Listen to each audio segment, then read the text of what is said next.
Sue Bolt. I'm a professional learning consultant in the Curtin Learning Institute.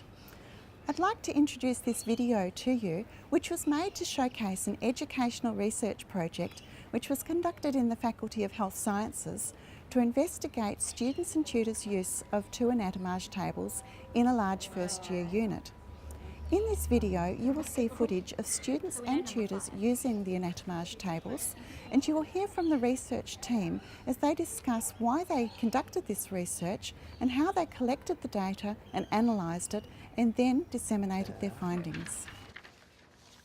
Anatomage tables use touchscreen technology to display images of aspects of the human body from various sources. Some images are computer generated and diagrammatic, while others are from X-rays or CT scans. Users can slice through the images and view the cut surfaces or choose to isolate particular systems. In Semester 1 2013, two anatomage tables were purchased to replace human cadaver material in a first-year core bioscience unit at Curtin University. This unit, Human Structure and Function 100, introduces students to fundamentals of human biology across many different courses. We purchased the Anatomage tables through a grant from the faculty for use in Human Structure and Function 100. And that's because HSF 100 is a very large first year unit with 2,000 students. And although we used to use the anatomy facilities and use cadaver material, we were unable to use it with so many students. Georgina and Sue approached us about doing some collaborative research onto how the tables were accepted in class by both tutors and students, their usefulness as a teaching resource, and also how we incorporated them into the unit curriculum. The research team decided on a mixed method of data collection using qualitative and quantitative data sources. At first they thought they could do classroom observations, but then decided filming would be a better option. Team member Randy Strack organised some cameras. I think that qualitative research is something that you can't physically hold in your hand or quantify with absolute numbers, and that's probably in comparison to my research in biomedical sciences, which tends to be predominantly quantitative. So for me, qualitative research is something that tells us an insight into humans, human behaviour, and the story behind that human behaviour. I guess I can best describe how I understand qualitative research by talking about the type of methods that I associate with it. So I think about focus groups, structured interviews, and the open-ended answers to questionnaires, which you can analyse and get data from about people's thoughts and behaviours. We recorded the focus groups using an iPad that we put in the middle of the table. We got excellent sound quality from the iPad. We then downloaded those audio files onto the computer, but you need to transcribe them manually. There unfortunately is no software that allows you to transcribe an audio file directly, so the transcription produced a Word file. We then coded the transcript, again by hand. You can download the file into a text management system like NVivo, but you still need to do the coding yourself. NVivo doesn't do the coding for you. We quoted the qualitative data in different ways.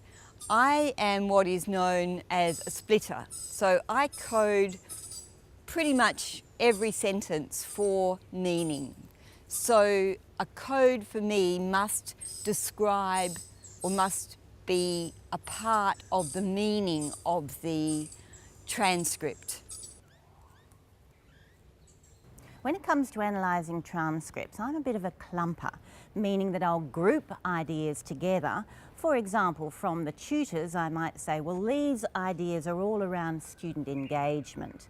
And then I'll go back later and say, well, what were they saying about student engagement? We collected the quantitative data using Qualtrics, and Qualtrics is a terrific program. It actually provides a report for you. So you get the descriptive statistics done very effectively as an automatic report.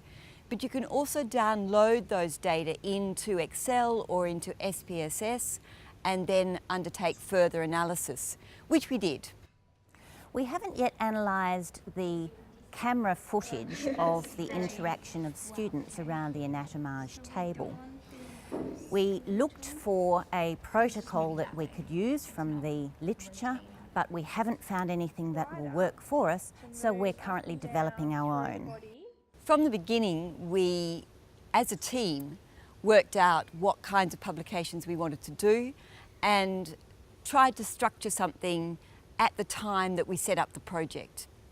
One article was around the students' views of the Anatomage table, and I was very fortunate to be able to participate in a faculty-funded 3-day writing workshop, and that time gave me both the structure and the support to get most of the basic structure of that first paper completed. One of the issues was we're using innovative technology, and that will date really quickly. So we needed to have dissemination strategies that would get our findings out to the sector really quickly.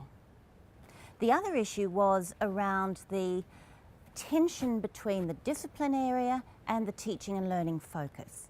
So we wanted to think of how we could disseminate to the area of human biology and anatomy, as well as to the area of using computers in learning. Because we needed to get our findings out to the sector fairly quickly, it was useful to do some conference presentations where the lead-in time to getting the findings out to the sector is much shorter. We chose a discipline-based conference and a teaching and learning conference back-to-back to present our findings with different emphasis for each conference. There are many top quality journals and conferences through which you can publish your research into aspects of teaching and learning and disseminate your findings. If you want to know more about how to investigate your own teaching and learning in a scholarly way, please contact the Curtin Learning Institute. It also helps to listen to the advice of experienced colleagues. To do qualitative research, you really need to be interested in the thoughts and feelings of people. It's time-consuming work to do, and if you're not fascinated by the complex tapestry of life, don't do qualitative research. Keep an eye out for opportunities where you can research the effects of learning within your practice. Develop a protocol and put in your ethics application, even if you're not absolutely sure that you'll continue with it, and always collect demographic information from the student group, because this may be very useful further down the track.